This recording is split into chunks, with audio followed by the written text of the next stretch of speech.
วันนี้เบาบางจะพาพ่อแม่พี่น้องไปเอาน้ำอยู่ที่บ้านตาแหลวเดินทางประมาณ10 กิโลเมตรแล้วก็เบาบางจะเอามาขายในราคา10,000 กีบหรือว่าเป็นเงินบาทอยู่20 บาทซื้ออยู่ทางร้านเขาก็ราคา4,000 กีบ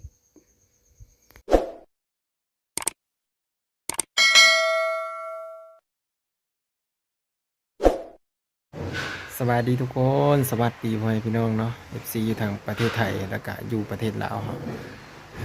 อยู่ประเทศลาวค่ะนี่ยังแบบใช้น้ำซื้อเนาะน้ำซื้อที่แบบไปเจอมาเลยไปรับซื้อมาแล้วก็เอามือขายต่อเนาะคือบ้างนี่ก็เอาไปขายอยู่บ้านเพื่อนอะไรทุกคนเนาะขายกะตุกละ3 บาทเนาะครับอยู่พี่กะตุกละ4,000 กีบเนาะ4,000 กีบบ่ฮู้ว่าสิจักบาทแล้วก็เอามือขายอยู่พุ่นนะกินแน่เลยทุกคนนะกินแน่แล้วก็ขายแน่เราพอได้น้ำมันมาเอาอีกนะก็ว่าได้บ่มันก็บ่ได้นะเพราะกระตุกบางมันน้อยเนาะตุกบางได้แต่20ตุกเนาะมันก็บ่ได้แหละทุกคนแต่ก็เฮ็ดได้แหละเนาะการเดินทางมากะไกลสมควรอยู่ทุกคนประมาณดู10 ลักนี่ได้เนาะประมาณ10 ลักเพราะทางมันก็บ่ดีแน่เนาะบนเฮามานะแล้วก็ทางมันดีก็พี่ตั้งแต่บ้านคำปะแหนเนาะมาฮอดบ้านตะแล้วก็ถือว่าทางดีอยู่แต่ว่าบ้านบอนบ้าบางอยู่หันทางบ่ดีเลยเนาะเป็นทางขี้ดินแดงเดินทางมื้อนี้โดยระยะทางประมาณอยู่12 ลักนี่แหละพ่อพี่น้องเอ้ยเนาะถ้าจือบ่ผิดนะมันก็ทางมันยากอย่างไงดีเนาะเป็นทางดินแดงเพื่อจะผ่านมาฮอดทางดีแบบนี้นะอยู่บนทางดินแดงอ่ะสิจับโทรศัพท์ก็บ่ได้ยันรถปีน FG ทุกคนก็เลยมาฮอดทางอย่างพี่แหละเพื่อจะได้ถ่ายให้พ่อแม่พี่น้องเบิ่งทางดีๆทางงามๆทางขี้ไล่บ่ให้เบิ่งดอกลักอายอันนี้ก็ใกล้สิฮอดบ้านตันโกนแล้วพ่อแม่พี่น้อง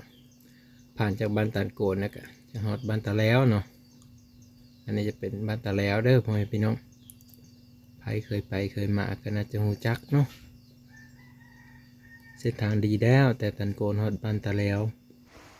กำลังเอาตู้น้ำลงเนาะทุกคนมาฮอดแล้วเดี๋ยวเพิ่นหายน้ำแล้วเขาก็จะเอาขึ้นเนาะขึ้นใส่รถนี่กับมือนะทุกคนมันติดเนาะนี่บนนี้มันกิ้งมันเห็นบ่ขนาดยังบ่ทันได้ใส่ก็ติดก่อนแหละตอนมือนี่บ่ฮู้สิทูตาดมือบ่จัก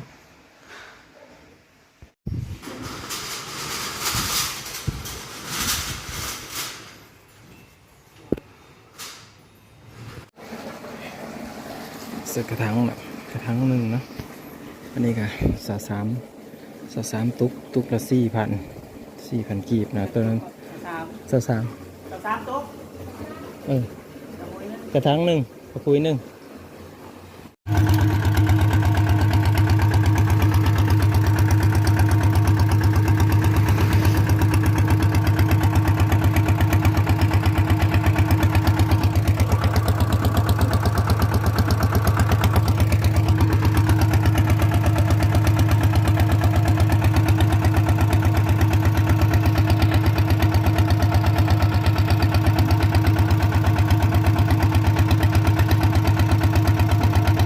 ฮอดทางดีมดจะได้ทุกคนเอ้ยวันนี้ค่อยไปเนาะ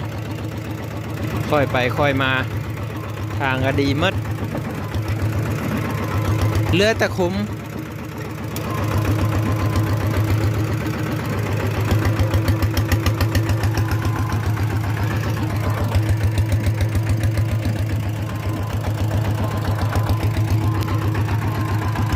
วันนี้มาบ้างไปเอาน้ำเด้อทุกคนเด้อมาบ้างครับรถไทยไปเนาะมาบ้างจัดไป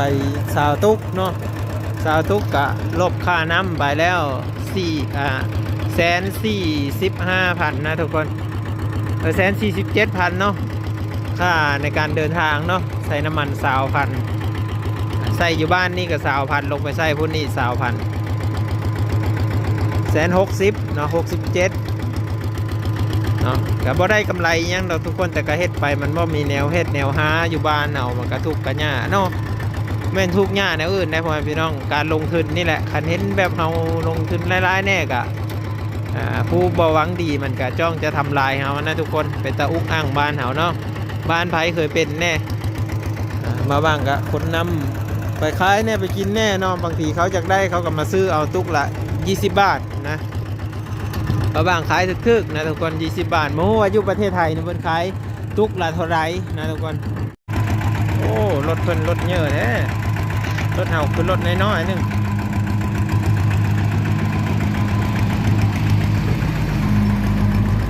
รถใหญ่เลยคันเริ่มเลยมาถึงศาลแล้วบ้านนี้ก็มีแต่สิเอาเครื่องนี่แหละลงเอาตุกเนาะตุกน้ำลงในบ้านนี้หลังจากมาหอดเดือนแล้วว่าบางก็แก้ผ้าท้ายออกแล้วก็จะได้เอาตุกน้ำลงมานะทุกคนจะได้เอาตุกน้ำลงมาตั้งเลนๆไว้เนาะที่พ่อบางเอาลงก้อนมันคือเบาแท้นั่นคือตุกน้ำที่พ่อบางขายมานำทางก็คือเขามาลัดซื้อเอาเนาะนำทางมาเลยพ่อบางก็เลยขายให้เขาว่าบ่ได้กินน้ำมาสั่นเขาบ่มาส่ง4-5 มื้อแล้ว